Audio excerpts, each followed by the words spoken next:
Hello friends, welcome back to my channel. இன்றைக்கி இந்த வீடியோவில் நம்ம பார்க்க போகிறது 12th பொலிட்டிக்கல் சயின்ஸ் வால்யூம் 1ல் லெசன் 1க்கான ஷார்ட் நோட்ஸை தான் உங்ககிட்ட ஷேர் பண்ண போகிறேன். கண்டிப்பாக இந்த நோட்ஸ் உங்கள் எல்லாருக்கும் ரொம்பவே யூஸ்ஃபுல்லாக இருக்கும்னு நினைக்கிறேன். உங்ககிட்ட புக் இருந்துச்சுன்னா ஃபஸ்ட்டு இந்த லெசனை புக்கில் ஒரு தடவை ரீட் அவுட் பண்ணிவிடுங்க. அப்போ தான் புதுசாக படிக்கிறவங்களுக்கு கொஞ்சம் அண்டர்ஸ்டாண்ட் ஆகும். அதுக்கப்புறம் என்னோடய நோட்ஸை நீங்கள் ஃபாலோ பண்ணிங்கன்னா கண்டிப்பாக உங்களுக்கு ரொம்பவே ஈஸியாக இருக்கும். சரி, வாங்க இப்போ வீடியோக்குள்ளே போகலாம்.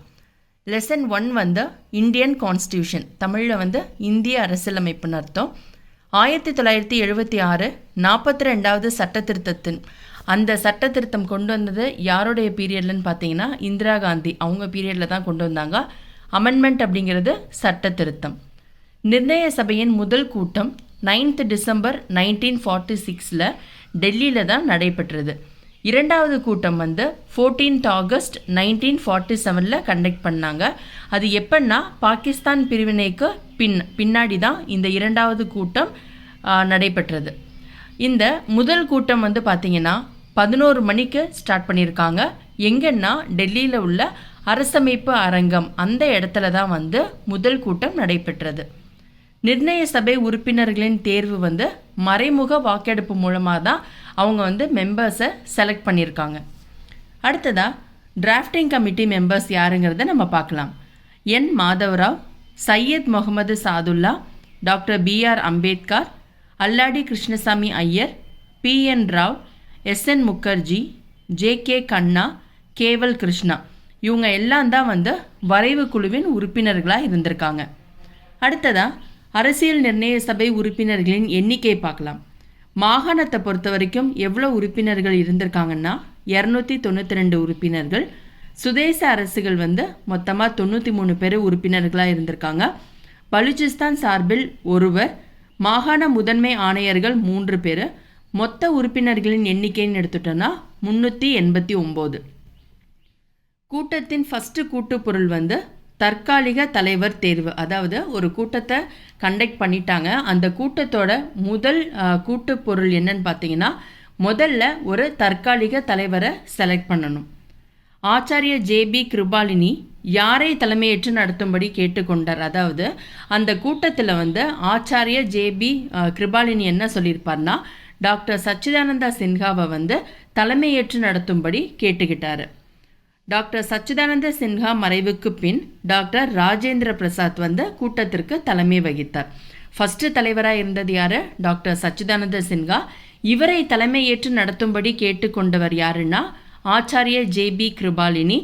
சச்சிதானந்தா சின்ஹா மறைவுக்கு அப்புறம் அந்த கூட்டத்திற்கு தலைமை தாங்கியவர் யாருன்னா டாக்டர் ராஜேந்திர பிரசாத். திரும்பவும் பார்த்துடலாம். 1976 42வது சட்ட திருத்தம் யாருடைய காலகட்டத்தில் கொண்டு வந்ததுன்னா இந்திரா காந்தி பீரியடில் தான் கொண்டு வந்திருக்காங்க. நிர்ணய சபையின் முதல் கூட்டம் 9th டிசம்பர் 1946 டெல்லியில் நடைபெற்றது. அது கரெக்டாக அக்யூரேட்டாக டைம் சொல்லணும்னா 11 மணிக்கு ஸ்டார்ட் பண்ணியிருக்காங்க. அரசமைப்பு அரங்கில் தான் இந்த கூட்டம் நடைபெற்றிருக்குது. இரண்டாவது கூட்டம் 14th ஆகஸ்ட் 1947. இது எப்போன்னு பார்த்தீங்கன்னா பாகிஸ்தான் பிரிவினைக்கு பின்னாடி தான் இந்த இரண்டாவது கூட்டம் நடைபெற்றது. நிர்ணய சபை உறுப்பினர்களின் தேர்வு எப்படி இருந்துச்சுன்னா டைரக்ட் வாக்கெடுப்பு கிடையாது, மறைமுக வாக்கெடுப்பின் மூலமாக தான் நிர்ணய சபை உறுப்பினர்களை அவங்க செலக்ட் பண்ணியிருக்காங்க. அடுத்ததாக வரைவு குழுவின் உறுப்பினர்கள் யாருங்கிறத நம்ம முன்னாடியே பார்த்துட்டோம்.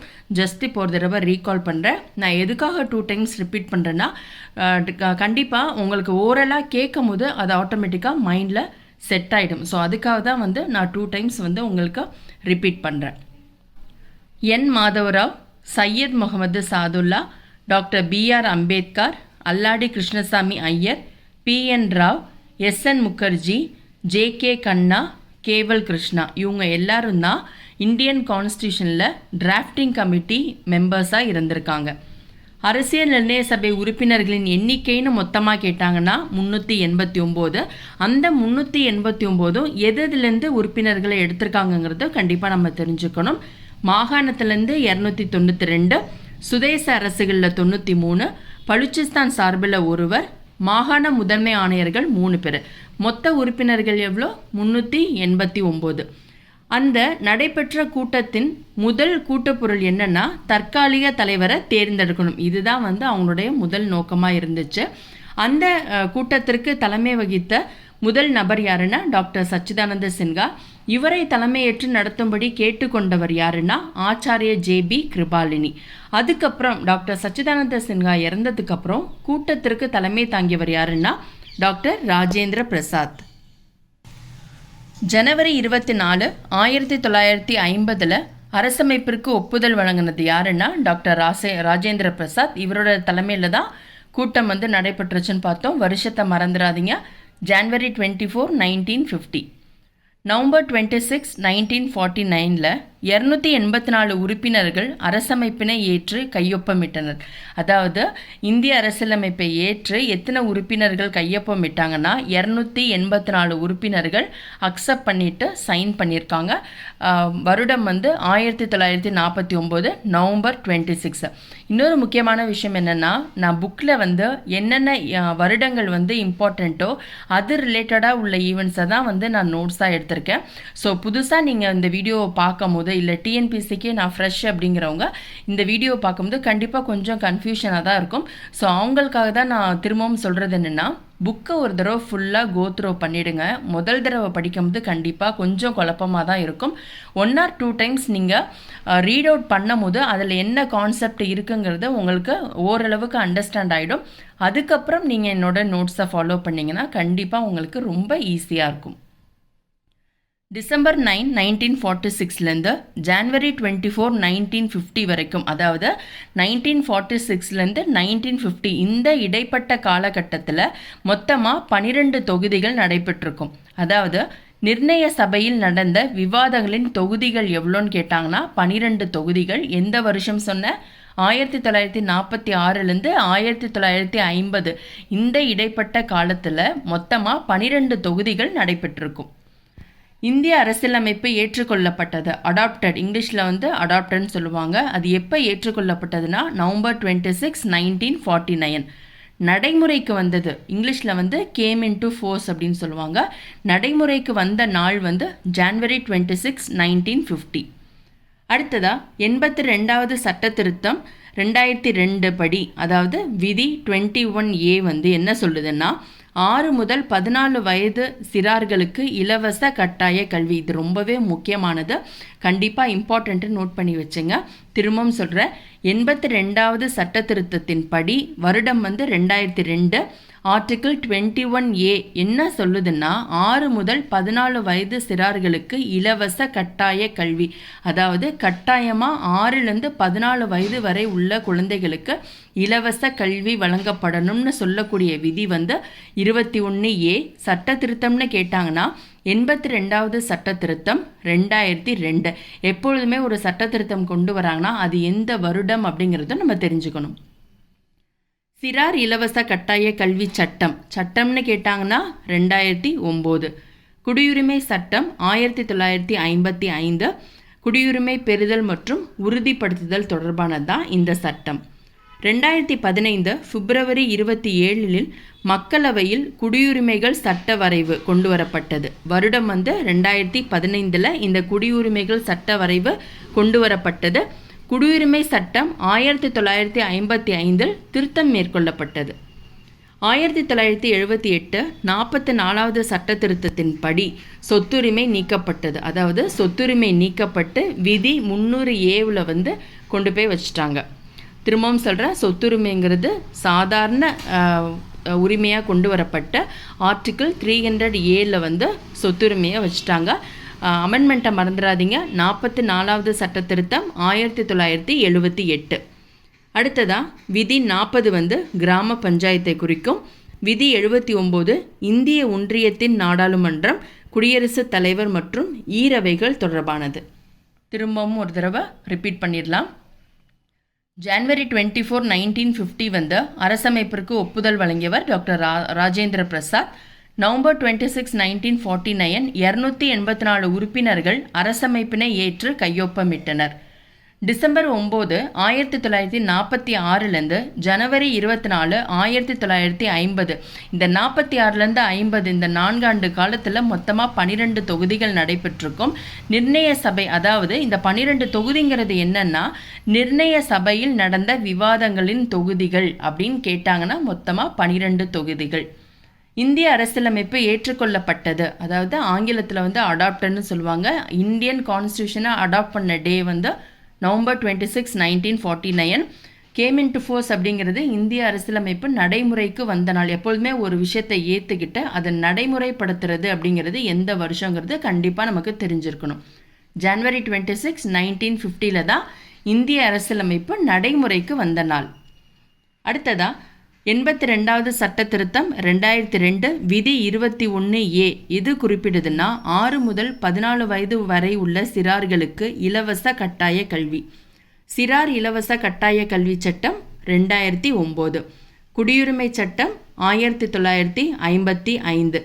இது எதை பற்றி குறிப்பிடுதுன்னா குடியுரிமையை பெறுதல் மற்றும் உறுதிப்படுத்துதல் தொடர்பானது. 2015 பிப்ரவரி 27 மக்களவையில் குடியுரிமைகள் சட்ட வரைவு கொண்டு வரப்பட்டது. 1978 42வது சட்ட திருத்தம் எதை குறிப்பிடுதுன்னா சொத்துரிமை நீக்கப்பட்டதை குறிக்குது. சொத்துரிமையை நீக்கி சாதாரண விதி 307 கொண்டு போய் வச்சுட்டாங்க. அடுத்ததா விதி 40 கிராம பஞ்சாயத்து, விதி 79 இந்திய ஒன்றியத்தின் நாடாளுமன்றம், குடியரசுத் தலைவர் மற்றும் ஈரவைகள் தொடர்பானது தான் ஆர்டிகிள் 79. 1954 ஆகஸ்ட் 23 மாநிலங்களவை மேலவை என்று பெயர் மாற்றம் செய்யப்பட்ட நாள் தான் ஆகஸ்ட் 23. மாநிலங்கள் குழு எப்போ ஸ்டார்ட் பண்ணாங்கன்னு பார்த்தீங்கன்னா, அதாவது government of India act 1919 base பண்ணி தான் இந்த மாநிலங்களவை குழு உருவாக்கப்பட்டது. நடைமுறைக்கு வந்தது முன்னாடியே நான் என்ன சொல்லியிருக்கேன், எப்பொழுதுமே ஒரு விஷயம் ஏற்றுக்கிட்டு அது எந்த நாளில் நடைமுறைப்படுத்தப்பட்டதுங்கிறத கண்டிப்பாக நம்ம தெரிஞ்சிருக்கணும். அதே மாதிரி இந்த மாநிலங்கள் குழு நடைமுறைக்கு வந்த வருடம் 1921. மாநிலங்கள் குழு தலைவர் கவர்னர் ஜெனரல் தான் அந்த மாநிலங்களுடைய குழுவின் தலைவராக செயல்பட்டார். ராஜ்யசபாவின் முதல் கூட்டத்தொடர் மே 13, 1952. கூட்டத்தொடர்கள் மொத்தமாக 3 இருக்குது. அது என்னன்னா முதல் கூட்டத்தொடர் நிதிநிலை அறிக்கை. அது எந்த மாதத்துலேருந்து எந்த மாதம் வரைக்கும் கண்டக்ட் பண்ணுவாங்கங்கிறத நம்ம தெரிஞ்சிருக்கணும். முதல்ல என்னென்ன கூட்டத்தொடர்கள்ங்கிறத சொல்லிடுறேன். அதுக்கப்புறம் அந்த கூட்டத்தொடர்கள் எந்த மாதத்தில் நடைபெறுங்கிறதையும் நான் சொல்லிடுறேன். நிதிநிலை அறிக்கை, மழைக்கால கூட்டத்தொடர், குளிர்கால கூட்டத்தொடர், மொத்தமாக 3 கூட்டத்தொடர்கள் இருக்குது. அதில் முதலாவது நிதிநிலை அறிக்கை. இது பார்த்திங்கன்னா பிப்ரவரியிலேருந்து மே மாதம் வரைக்கும் நடைபெறுறதா இந்த நிதிநிலை அறிக்கை. மழைக்கால கூட்டத்தொடர்ங்கிறது ஜூன்லேருந்து ஆகஸ்ட் வரைக்கும். குளிர்கால கூட்டத்தொடர் நவம்பர் டு டிசம்பர். விதி 343 எதை குறிக்குதுன்னு பார்த்தீங்கன்னா அஃபீஷியல் லாங்குவேஜஸ். ஆட்சி மொழிகளின் சட்ட முன்வரைவு கொண்டு வரப்பட்ட வருடம் 1963. 2014 ஆகஸ்ட் 1 தமிழ்நாட்டில் நீதிமன்ற மொழி தமிழாக அறிவிக்கப்பட்டது. மெட்ராஸ் மாகாண முதல் சட்டமன்றம் 1952லேருந்து 1957 வரைக்கும் தான் மெட்ராஸ் மாகாண முதல் சட்டமன்றம் நடைபெற்ற வருடம். அடிப்படை கல்வி திட்டத்தை கொண்டு வந்தது ராஜாஜி. 1954 காமராஜர் அரசின் கல்வி அமைச்சராக இருந்தது யாருன்னா சி. சுப்பிரமணியம். இவர் என்ன பண்ணியிருப்பார்னா இந்த திட்டத்தை ரத்து பண்ணியிருப்பார். அதாவது ராஜாஜி கொண்டு வந்த இந்த அடிப்படை கல்வி திட்டத்தை சி. சுப்பிரமணியம் அப்படிங்கிறவர் கேன்சல் பண்ணியிருப்பார். அவர் கேன்சல் பண்ண டைமில் யார் சிஎம்மாக இருந்தாங்கன்னா காமராஜர் தான் சிஎம்மாக இருந்திருப்பாங்க. வருஷம் 1954. ராஜாஜி நிலமற்ற விவசாய தொழிலாளர்களை பாதுகாக்கும் நிலச்சட்டம் கொண்டு வரப்பட்டது. அதாவது ராஜாஜியோட பீரியடில் தான் நிலமற்ற விவசாய தொழிலாளர்களை பாதுகாக்கக்கூடிய நிலச்சட்டத்தை கொண்டு வந்தது. 1967 டிஎம்கே பீரியடில் சிஎன் அண்ணாதுரை அவங்க தான் சிஎம்மாக இருந்திருப்பாங்க. இவர் கொண்டு வந்தது சுயமரியாதை திருமணங்களை கொண்டு வந்தது யாருன்னா சீஃப் மினிஸ்டராக இருந்த சிஎன் அண்ணா அவங்க தான். அடுத்ததாக மு. கருணாநிதி. இவரும் பார்த்திங்கன்னா டிஎம்கேவை சேர்ந்தவங்க தான். இவர் சீஃப் மினிஸ்டராக இருக்கும் போது முஸ்லீம் கிறிஸ்டியன்ஸ் சிறப்பு உள்ஒதுக்கீடு வழங்கப்பட்டது. அதாவது முஸ்லீம்களுக்கும் கிறிஸ்டியன்களுக்கும் சிறப்பு உள்ஒதுக்கீடு யாருடைய காலகட்டத்தில் கொடுக்கப்பட்டதுன்னா கருணாநிதி பீரியடில் தான் கொடுத்துருக்காங்க. இவங்களுக்கானது எந்த இடஒதுக்கீடு கீழே வரும்னா அண்டர் பிசி இடஒதுக்கீடு, பிசி கம்யூனிட்டிக்குள்ளே கொண்டு வரப்பட்டது தான் முஸ்லீம்களுக்கும் கிறிஸ்டின்களுக்கும். யாரால் அப்படின்னு கேட்டாங்கன்னா கருணாநிதி பீரியடில் தான் கொண்டு வந்திருக்காங்க. அடுத்ததாக அருந்ததியர்களின் இடஒதுக்கீடு யாரோட கம்யூனிட்டி கீழே கொண்டு வந்திருக்காங்கன்னா அண்டர் எஸ்சி எஸ்டி இடஒதுக்கீடு கீழே கொண்டு வரப்பட்டது தான் அருந்ததியர்களின் இடஒதுக்கீடு. திரும்பவும் பார்த்துடலாம். 1954 ஆகஸ்ட் 23 மாநிலங்களவை மேலவை என்று பெயர் மாற்றம் செய்யப்பட்டது. மாநிலங்கள் குழு எப்போ ஸ்டார்ட் பண்ணியிருக்காங்க, அதாவது எந்த ஆக்ட் படின்னு கேட்டாங்கன்னா government of India act 1919 base பண்ணி தான் இந்த மாநிலங்கள் குழு உருவாக்கப்பட்டது. நடைமுறைக்கு வந்த வருடம் 1921. மாநிலங்கள் குழுவோட தலைவராக யார் செயல்பட்டிருக்காங்கன்னா கவர்னர் ஜெனரல் தான். ராஜ்யசபாவின் முதல் கூட்டத்தொடர் மே 13, 1952. கூட்டத்தொடர்கள்னு பார்த்துட்டோம்னா மொத்தமாக 3 கூட்டத்தொடர்கள் பார்த்தோம். அதில் முதலாவது நிதிநிலை அறிக்கை பிப்ரவரி டு மே மந்த், மழைக்கால கூட்டத்தொடர் ஜூன் டு ஆகஸ்ட், குளிர்கால கூட்டத்தொடர் நவம்பர் டு டிசம்பர். ஆர்டிகிள் 343 எதை சொல்லுதுன்னு பார்த்தீங்கன்னா அஃபீஷியல் லாங்குவேஜஸ். முன்னாடி என்ன பார்த்தோம், ஆர்டிகிள் 300A எதை குறிப்பிடுது, சொத்துரிமையை பற்றி சொல்லுது. ஆட்சி மொழிகளின் சட்ட முன்வரைவு 1963. 2014 ஆகஸ்ட் 1 தமிழ்நாட்டில் நீதிமன்ற மொழியாக தமிழ் நடைமுறைக்கு வந்தது. மெட்ராஸ் மாகாண முதல் சட்டமன்றம் 1952 57 வரைக்கும் நடைபெற்றது. அடிப்படை கல்வி திட்டத்தை கொண்டு வந்தது ராஜாஜி. அந்த கல்வி திட்டத்தை யாருடைய காலகட்டத்தில் ரத்து பண்ணாங்கன்னு பார்த்தீங்கன்னா 1954 காமராஜர் பீரியடில் கல்வி அமைச்சராக இருந்தவர் யாருன்னா சி சுப்பிரமணியம். இவர் இந்த திட்டத்தை கேன்சல் பண்ணியிருப்பார். எப்பொழுதுமே ஒரு திட்டத்தை கொண்டு வந்தவங்க யார், அதை கேன்சல் பண்ணது யார், அந்த காலகட்டத்தில் சிஎம்மாக இருந்தது யார், அந்த வருடம், இந்த கான்செப்ட் படி தான் நம்ம படிக்கணும். அடுத்ததாக நிலமற்ற விவசாய தொழிலாளர்களை பாதுகாக்கும் நில சட்டத்தை கொண்டு வந்தவர் ராஜாஜி. அதே மாதிரி 1967 டிஎம்கே பீரியடில் சிஎன் அண்ணா அவங்க தான் சிஎம்மாக இருந்திருப்பாங்க. அவங்க கொண்டு வந்தது தான் சுயமரியாதை திருமணங்கள். அதே மாதிரி முஸ்லீம் கிறிஸ்டியன்களுக்கு சிறப்பு உள்ஒதுக்கீடு, அருந்ததியர்களின் இடஒதுக்கீடு, இதை ரெண்டத்தையுமே அறிமுகப்படுத்தினது யாருன்னா மு கருணாநிதி அவங்க தான். இவங்க டிஎம்கேவை சேர்ந்தவங்க தான். அடுத்ததாக எம்ஜிஆர், அதாவது எம்ஜி ராமச்சந்திரன். இவங்க எந்த காலகட்டத்தில் சிஎம்மாக இருந்தாங்கன்னா 1977 1987 வரைக்கும் இவங்க தான் தமிழ்நாட்டோட சிஎம்மாக இருந்திருப்பாங்க. இவங்க கொண்டு வந்த சீர்திருத்தம் என்னன்னு பார்த்தீங்கன்னா வருவாய் நிர்வாகத்தில் மாற்றம், வாரிசு அடிப்படையில் விஏஓ அலுவலரான கர்ணம் பதவிக்கு முடிவு கட்டினார், சத்துணவு திட்டம். இந்த 3மே ரொம்பவே முக்கியமான திட்டங்கள். இதை இன்ட்ரடியூஸ் பண்ணது யாருன்னா எம்ஜி ராமச்சந்திரன் அவங்க தான். 1992 நவம்பர் மாதம் சுப்ரீம் கோர்ட் தீர்ப்பு, அது எதுக்குன்னு பார்த்தீங்கன்னா மண்டல் ஆணையம் தொடர்பாக சுப்ரீம் கோர்ட் தீர்ப்பு வழங்கியிருப்பாங்க. அது என்னன்னு பார்த்தீங்கன்னா கல்வி மற்றும் வேலைவாய்ப்பில் 50% இடஒதுக்கீடு கொடுக்க வேண்டும். அடுத்ததாக தமிழ்நாட்டில் 69% ஒதுக்கீடு சட்டம் கொண்டு வரப்பட்டது.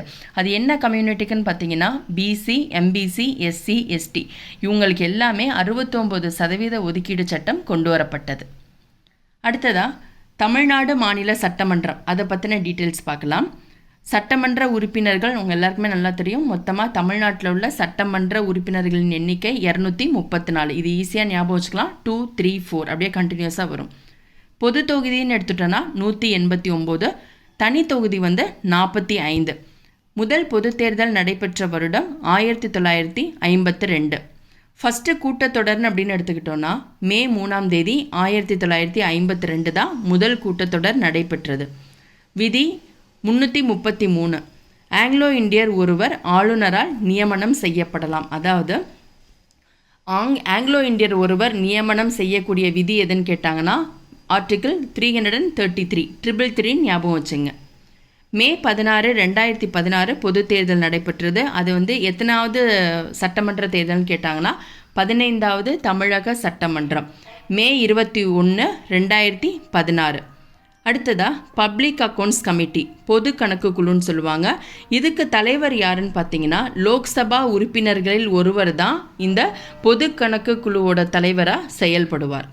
1967 68 வரைக்கும் எதிர்க்கட்சி உறுப்பினர் ஒருவரே தலைவராக நியமனம் செய்யப்பட்டார். அதாவது 67 68 இந்த காலகட்டத்தில் இந்த பொது கணக்கு குழுவோட தலைவராக யார் செயல்பட்டாங்கன்னா எதிர்க்கட்சி உறுப்பினர் ஒருவர் தான் இதன் தலைவராக செயல்பட்டிருக்காரு.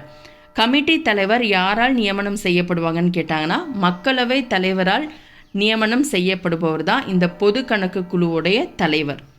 1950 ஜனவரியிலேருந்து 2018 ஏப்ரல் வரை இதுவரைக்கும் இந்த பொது கணக்கு குழு எத்தனை அறிக்கைகள் தாக்கல் பண்ணியிருக்குன்னு பார்த்தீங்கன்னா 1596 அறிக்கைகள் தாக்கல் பண்ணியிருக்காங்க. திரும்பவும் ஒரு தடவை பார்த்துடலாம். எம்ஜிஆர் பார்த்தோம் 1977 1987 இந்த காலகட்டத்தில் தமிழ்நாட்டை ஆட்சி செய்தவர் யாருன்னா ஏடிஎம்கேவை சேர்ந்த எம்ஜி ராமச்சந்திரன் அவங்க தான் சிஎம்மாக இருந்திருக்காங்க. அவங்க கொண்டு வந்த முக்கியமான சீர்திருத்தங்கள் வருவாய் நிர்வாகத்தில் மாற்றம், வாரிசு அடிப்படையில் விஏஓ அலுவலரான கர்ணம் அப்படிங்கிற ஒரு பதவிக்கு முடிவை கொண்டு வந்தது, சத்துணவு திட்டத்தை இன்ட்ரடியூஸ் பண்ணதும் எம்ஜிஆர் தான். 1992 நவம்பர் மாதம் சுப்ரீம் கோர்ட் ஒரு தீர்ப்பு வழங்கியிருப்பாங்க. அதாவது மண்டல ஆணையம் தொடர்பாக ஒரு தீர்ப்பு வழங்கியிருப்பாங்க. என்னன்னு பார்த்தீங்கன்னா கல்வி மற்றும் வேலைவாய்ப்பில் 50% இடஒதுக்கீடும், தமிழ்நாட்டில் 69% இடஒதுக்கீடு சட்டம் கொண்டு வரப்பட்டது. என்னென்ன கம்யூனிட்டிக்குன்னு மென்ஷன் பண்ணி கேட்டாங்கன்னா பிசி, எம்பிசி, எஸ்சி, எஸ்டி. அடுத்ததாக தமிழ்நாட்டில் மாநில சட்டமன்றம். தமிழ்நாட்டு உறுப்பினர்கள் மொத்தமாக 234, பொது தொகுதின்னு எடுத்துக்கிட்டோன்னா 189, தனி தொகுதி 45.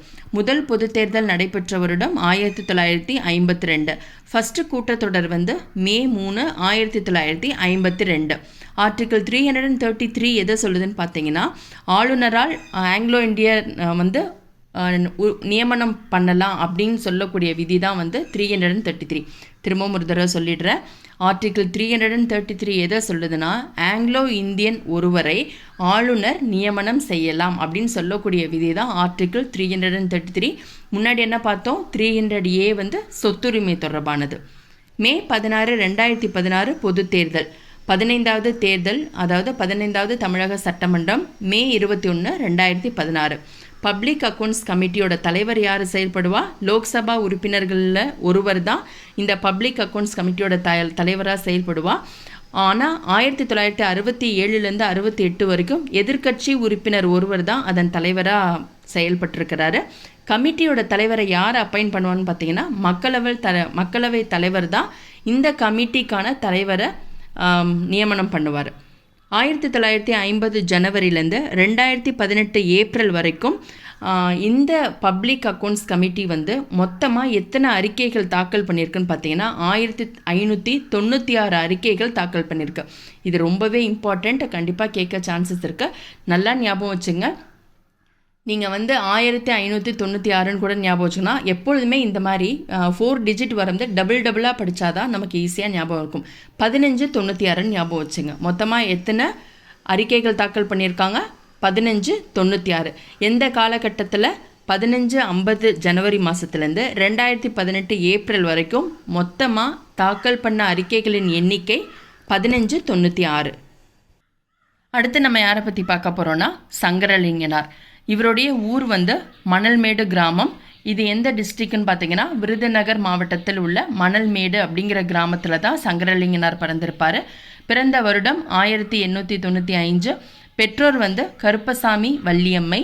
1917 காங்கிரஸில் இவர் ஒரு உறுப்பினராக ஜாயின் பண்ணிடுவார். 1930 தண்டி உப்பு சத்தியாகிரக போராட்டத்தில் பங்கு பெற்றார். இந்த உப்பு சத்தியாகிரகம் தமிழ்நாட்டில் யாரோட தலைமையில் நடைபெறும்னு கேட்டாங்கன்னா ராஜாஜி தலைமையில் தான் ஏற்படும். அதாவது ராஜாஜி மீது ஏற்பட்ட ஈர்ப்பால் இவர் என்ன பண்ணுவார்னா சத்தியாகிரகத்தில் தன்னை ஈடுபடுத்தி கொண்டார். 1952 பொட்டி ஸ்ரீராமுலு உண்ணாவிரத போராட்டத்தை ஸ்டார்ட் பண்ணுவார். எதுக்காகன்னு பார்த்தீங்கன்னா தனி மாநிலம் கோரி உண்ணாவிரதமிருந்து உயிர் விட்டவர் யாருன்னா பொட்டி ஸ்ரீராமுலு. மெட்ராஸ் மாநிலத்திலிருந்து தெலுங்கு பேசும் மக்களை பிரித்து தனி மாநிலம் வேண்டும் என உண்ணாவிரதம் இருந்தவர் யார்? பொட்டி ஸ்ரீராமுலு. வருஷம் 1952. 1956 மெட்ராஸ் மாநிலத்தை தமிழ்நாடு என பெயர் மாற்ற கோரி உண்ணாவிரதம் இருந்தவர் சங்கரலிங்கனார். 52 மெட்ராஸ்லேருந்து தெலுங்கு பேசக்கூடிய மக்களை பிரித்து ஆந்திரா அப்படின்னு வேணும்னு கேட்டது யாருன்னா பொட்டி ஸ்ரீராமுலு, அவர் உண்ணாவிரதம் இருப்பார். அதே மாதிரி 1956 மெட்ராஸ் மாநிலத்தை தமிழ்நாடு என பெயர் மாற்றம் செய்ய வேண்டும்னு உண்ணாவிரதம் இருந்தது யாருன்னா சங்கரலிங்கனார். வருஷத்தை மறந்துடாதீங்க, அது வந்து பொட்டி ஸ்ரீராமுலுன்னா 52, சங்கரலிங்கனார்னா 56. உண்ணாவிரதத்தை எப்போ ஸ்டார்ட் பண்ணுவாருன்னு பார்த்தீங்கன்னா 1956 ஜூலை 27 விருதுநகரில் உண்ணாவிரதத்தை ஸ்டார்ட் பண்ணுவார். மொத்தமாக 12 கோரிக்கைகளை பேஸ் பண்ணி தான் இவர் இந்த உண்ணாவிரதத்தை மேற்கொள்ளுவார். மொத்தமாக 75 நாட்கள் உண்ணாவிரதம் இருப்பார். CN அண்ணாதுரை, மாப்போசி, ஜீவானந்தம் இவங்க எல்லாரும் இது சங்கரலிங்கனார்கிட்ட போயிட்டு உண்ணாவிரதத்தை நிறுத்துமாறு ஒரு கோரிக்கை வைப்பாங்க. ஆனால் சங்கரலிங்கனார் என்ன பண்ணுவார், இவங்களுடைய கோரிக்கையை ஏற்க மறுத்து உண்ணாவிரதத்தை கைவிடாமல் கண்டினியூ பண்ணிகிட்டே இருப்பார். 1956 அக்டோபர் 13ஆம் நாள் மொத்தமாக 76 நாள், அதாவது 75 நாள் உண்ணாவிரதம் இருப்பார். 76வது நாள் பார்த்திங்கன்னா சங்கரலிங்கனார் மரணம் அடைஞ்சிருவார். மெட்ராஸ் மாநில பெயர் மாற்ற சட்டம் எந்த வருடம் கொண்டு வந்ததுன்னா 1968. 1969 மெட்ராஸ் மாநிலம் தமிழ்நாடு என பெயர் மாற்றம் செய்யப்பட்டது. யாருடைய பீரியடில்? CN அண்ணாதுரை அவங்க பீரியடில் தான் மெட்ராஸ் மாநிலத்தை வந்து தமிழ்நாடு அப்படின்னு பெயர் மாற்றிருக்காங்க. வரதட்சணை ஒழிப்பு சட்டம் 1961, பயங்கரவாத தடுப்பு சட்டம் மார்ச் 2002. இந்த டாபிக் வந்து ரொம்பவே முக்கியமானது. திரும்பவும் ஒரு தடவை நான் ரிப்பீட் பண்ணிடுறேன். சங்கரலிங்கனாருடைய ஊர் வந்து எதுன்னு பார்த்தீங்கன்னா, அதாவது தமிழ்மொழி மீது கொண்ட பற்றின் காரணமாக தன்னுடைய உயிரையே உண்ணாவிரதமிருந்து மாய்த்தவர் யாருன்னா சங்கரலிங்கனார் தான். ஸோ கண்டிப்பாக இவரை பற்றின டீட்டெயில்ஸ் எல்லாத்தையுமே நம்ம தெரிஞ்சுக்கணும், எந்த ஒரு பாயிண்ட்டையும் மிஸ் பண்ணக்கூடாது. இவருடைய ஊர் என்ன சொன்ன, விருதுநகர் மாவட்டத்தில் உள்ள மணல்மேடு அப்படிங்கிற கிராமம் தான். பிறந்த வருடம் வந்து 1895. பெற்றோர் வந்து கருப்பசாமி மற்றும் வள்ளியம்மை. 1917 காங்கிரஸில் மீது கொண்ட ஈர்ப்பின் காரணமாக தன்னை வந்து அதில் ஈடுபடுத்தி கொள்வார். 1930 தண்டி உப்பு சத்தியாகிரக போராட்டத்தில் பங்கு எடுத்துக்கொண்டார். இவர் வந்து ராஜாஜி மீது கொண்ட பற்றின் காரணமாக இவர் என்ன பண்ணுவார்னா காங்கிரஸில் தன்னை ஈடுபடுத்தி கொண்டு உப்பு சத்தியாகிரகத்தில் கலந்துப்பார். உப்பு சத்தியாகிரகம் எந்த வருஷம்? 1930. 1952 தனி மாநிலம் கோரி, அதாவது தெலுங்கு பேசும் மக்களை மெட்ராஸ்லேருந்து பிரித்து தனியாக ஒரு மாநிலம் உருவாக்கணும்னு சொல்லி உண்ணாவிரதம் இருந்து உயிர் விட்டவர் யாருன்னா பொட்டி ஸ்ரீராமுலு. 1952. அதே மாதிரி 1956 மெட்ராஸ் மாநிலத்தை தமிழ்நாடு அப்படின்னு பெயர் மாற்றணும்னு சொல்லி உண்ணாவிரதம் இருந்தது யாருன்னா சங்கரலிங்கனார். அவர் உண்ணாவிரதம் இருக்கும்போது எப்போ உண்ணாவிரதத்தை ஸ்டார்ட் பண்ணார், எந்த நாளில் வந்து கம்ப்ளீட் பண்ணார், எத்தனாவது நாளில் அவர் உயிர் விட்டாருங்கிறத கண்டிப்பாக நம்ம தெரிஞ்சிருக்கணும். ஸோ இந்த செக்ஷனுக்கு வந்து இம்பார்ட்டண்ட்டுன்னு மார்க் பண்ணிக்கோங்க. உண்ணாவிரதத்தை எப்போ ஸ்டார்ட் பண்ணார்? 1956 ஜூலை 27 விருதுநகரில். நல்லா நான் ஞாபகம் வச்சுங்க, 1956 ஜூலை 27 விருதுநகரில் உண்ணாவிரதத்தை ஸ்டார்ட் பண்ணியிருப்பார். மொத்தமாக 12 கோரிக்கைகள். 75 நாள் உண்ணாவிரதம் இருந்து 76வது நாள் மரணம் அடைஞ்சிருப்பார். 1956 அக்டோபர் 13. இதை நீங்கள் என்ன பண்ணுங்கள், நான் கூட தனித்தனியாக எழுதியிருக்கேன்.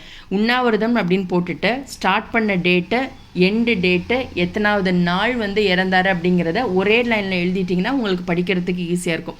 நான் கூட முன்னாடி அதுக்கப்புறம் ஒரு 2 லைன் விட்டு தான் நான் கடைசியாக எழுதியிருக்கேன். ஸோ இந்த டீட்டெயிலை மட்டும் நீங்கள் என்ன பண்ணுங்கள், ஒரே லைனில் மெர்ஜ் பண்ணி எழுதிக்குங்க. இவர் உண்ணாவிரதத்தை ஸ்டார்ட் பண்ணி இவருடைய உடல்நிலை ரொம்ப மோசமாக போயிட்டு இருக்கு அப்படிங்கிற காரணத்தினால இவரை போயிட்டு, அதாவது சங்கரலிங்கனாரை போய் யார் சந்திப்பாங்கன்னு பார்த்தீங்கன்னா CN அண்ணாதுரை, மாப்போ சிவஞானம், ஜீவானந்தம் இவங்க 3 பேரும் போய் சங்கரலிங்கனார்கிட்ட வந்து ஒரு வேண்டுகோள் வைப்பாங்க. என்ன சொல்லுவாங்கன்னா, நீங்கள் உண்ணாவிரதத்தை ஸ்டார்ட் பண்ணுங்கள், ஏன்னா உங்களுடைய உடல்நிலை ரொம்ப மோசமாக போயிட்டே இருக்கு, நீங்கள் தயவுசெய்து உண்ணாவிரதத்தை நிறுத்தி உங்கள் உடல் நலத்தில் நீங்கள் கவனம் செலுத்தணும்னு சொல்லுவாங்க. ஆனால் சங்கரலிங்கனார் என்ன பண்ணுவாருன்னு பார்த்தீங்கன்னா, தன்னுடைய கோரிக்கைகளில் மிகவும் ஸ்ட்ராங்காக இருப்பார். உண்ணாவிரதத்தை நான் கைவிட மாட்டேன் அப்படின்னு சொல்லிட்டு 76வது நாள், அதாவது 1956 அக்டோபர் 13ஆம் நாள் உயிரை விட்டுருவார். உண்ணாவிரதமிருந்து உயிர் விட்ட தியாகி யாருன்னா சங்கரலிங்கனார் தான். அதுக்கப்புறமா மெட்ராஸ் மாநிலம் பெயர் மாற்ற சட்டம் கொண்டு வரப்பட்டது 1968. இது எல்லாமே பார்த்தீங்கன்னா CN அண்ணாதுரை அவங்க காலகட்டத்தில் தான். 1969 மெட்ராஸ் மாநிலம் தமிழ்நாடு என பெயர் மாற்றம் செய்யப்பட்டது. யாருடைய பீரியடில்? CN அண்ணாதுரை. கண்டிப்பாக இதை ஞாபகம் வச்சுக்கணும், ஏன்னா ரொம்பவே முக்கியமானது. டெஃபினட்டாக இதுலேருந்து கொஷின் கேட்பாங்க. அடுத்ததாக வரதட்சணை ஒழிப்பு சட்டம் 1961, பயங்கரவாத தடுப்பு சட்டம் மார்ச் 2002. இதோட பார்த்தீங்கன்னா 12th political science volume 1 lesson 1 முன்னாடி என்ன சொன்னேன், இந்தியன் அரசியல் அமைப்பு, அதாவது இந்தியன் கான்ஸ்டியூஷன், இதுக்கான ஷார்ட் நோட்ஸ் வந்து பார்த்தீங்கன்னா இதோட கம்ப்ளீட் ஆகிடுச்சு. ஸோ கண்டிப்பாக உங்கள் எல்லாருக்குமே இந்த வீடியோ ரொம்பவே யூஸ்ஃபுல்லாக இருக்கும்னு நினைக்கிறேன். நீங்கள் புக்கை ரீட் அவுட் பண்ணும்போது ஒரு சில பாயிண்ட்ஸ் வந்து எனக்கு இம்பார்ட்டண்ட் இல்லைன்னு தோன்றதெல்லாம் நான் எழுதலை. நீங்கள் படிக்கும்போது உங்களுக்கு ஏதாவது பாயிண்ட்ஸ் மிஸ் ஆகிற மாதிரி தெரிஞ்சதுன்னா டெஃபினட்டாக நீங்கள் அதை வந்து நோட்ஸ் எடுத்துங்க. ஸோ கண்டிப்பாக உங்கள் எல்லாருக்கும் ரொம்பவே யூஸ்ஃபுல்லாக இருக்கும்னு நினைக்கிறேன். ஸோ இந்த வீடியோ உங்களுக்கு பிடிச்சிருந்தால் லைக் பண்ணுங்கள், ஷேர் பண்ணுங்கள், கமெண்ட் பண்ணுங்கள், மறக்காமல் சப்ஸ்கிரைப் பண்ணுங்கள். Thank you so much.